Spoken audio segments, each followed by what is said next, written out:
भंडारा जिल्ह्याच्या पोलीस ठाण्याच्या हद्दीतील एका गावात पीडित अल्पवयीन 15 वर्षीय मुलगी ही 2 महिन्यांपूर्वी आरोपीच्या राहत्या घरी इंग्रजी विषयाचे अभ्यासक्रम विचारण्याकरिता गेली असता यातील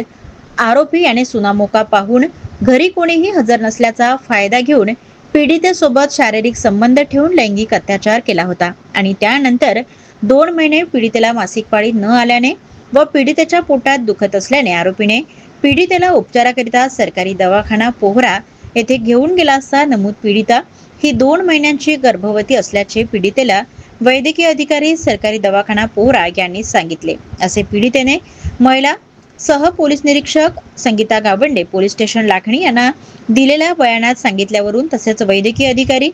प्राध्यापक केंद्र पोहरा यांच्या अहवालानुसार नमूद कलमान्वये गुन्हा दाखल करून आरोपीस अटक केली आहे। नेहार शरद चारमोडे वय वर्ष 22 असे आरोपीचे नाव आहे।